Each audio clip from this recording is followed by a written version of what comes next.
Hi, I'm Mark, and Subliteral Network is my channel. I make art and comics, and thank you for watching. Remember to hit like and subscribe and to leave your feedback in the comments. And you can read my comics, Una the Cave Bunny and Tiger Team 3, free at radiocomics.com. And all these links are in the description.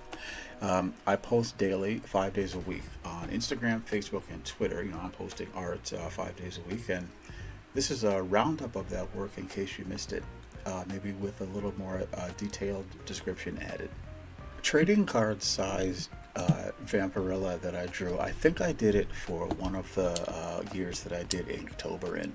But this is actually the second version of it. The first, well, okay, I added, because I wanted to make a black and white, a more kind of a solid black and white piece out of it, I added the shiny black areas to our outfit and a little more hatching in the sky, just to kind of add some imitation gray tones or a little variety of line work, which I find I like to do when I'm doing work that's strictly black and white.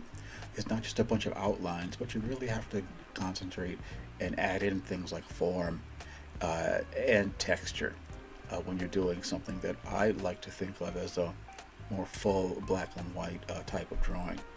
So, well, anyway, just for fun, here is a marker color version that I did. You'll notice that a lot of the black line textures aren't in this one because it was done on an earlier version of this.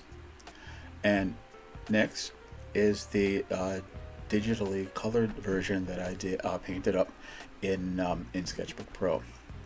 And each of them has their strengths and weaknesses, and it's nice to. I was just practicing a lot, really trying to use different techniques to kind of keep in practice. I used to color my ink drawings on my tablet in Sketchbook Pro, which really was just a sketching app. It had really limited capabilities, but it was very versatile in a lot of ways, and I really did enjoy using it. One of the things I had to do was, because the output on Sketchbook Pro was so low, it was like 72 dpi, which is really not very good looking.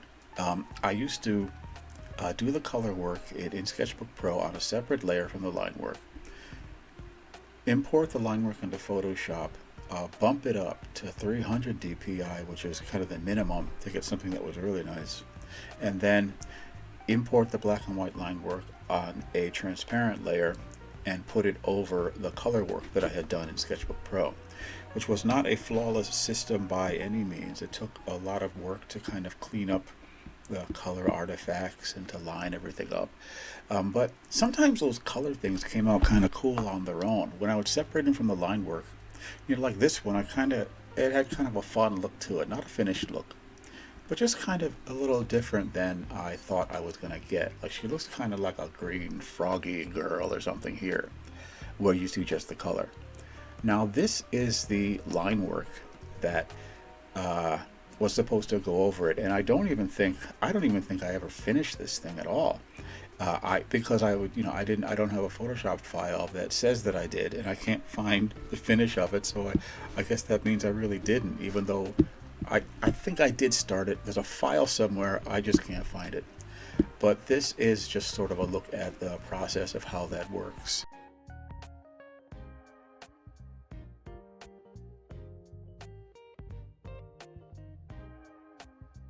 If I'm working on something all day and I'm a little burnt out, but I still feel like drawing something, I will sometimes take out these little trading card size pieces of Bristol board. They're 2.5 by 3.5 inches, and I'll just start making a few lines and drawing stuff and seeing what I ended up with.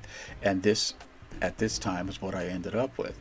Just kind of an Amazon somewhere in the wilderness, and a UFO flying overhead, and I think that's a moon. It's kind of an egg-shaped moon at this point. But I was just drawing with a pen and trying to, not really trying to be exact, not just kind of trying to relax a little bit by drawing lines that I wasn't hurrying on, that didn't have to be something. And what I've been doing is drawing with this thing. This is it's a very cheap fountain pen, but it's very functional and it's easy to use. And it's not like, you can get these, you can pay hundreds of dollars for these things. You can pay anything you want for a fountain pen. And I said, that is ridiculous. A lot of people draw with them, and they're probably really excellent. But this one cost me 20 bucks. Who's it made by again? Pilot. And it was literally purposely the cheapest one that I could find that was a genuine refillable fountain pen. So I got some waterproof ink that goes with it, and I use it a lot because you just uncap it and you draw with it. You don't have to dip it in anything. It's got very high quality ink, and I like working with India ink, in India style ink. That is just very black and very covering, and very high quality. Much more high quality really than even the very nice pigment liners like the Copic pens and stuff that you can get now.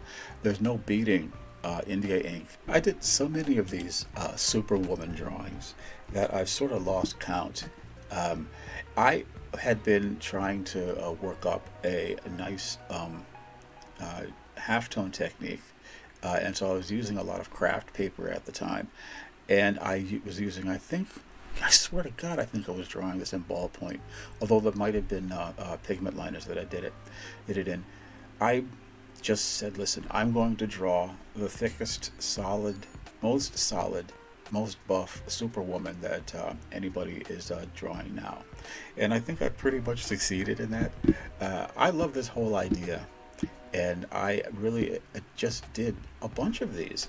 I didn't. I kept finding new angles and new ways to think about it and to draw this, and she just kept getting thicker and wider and more solid. And this was pretty close to the upper limit of how I was drawing her. I didn't feel like drawing Superman because everybody draws Superman. So I said, I'm just gonna draw Superwoman.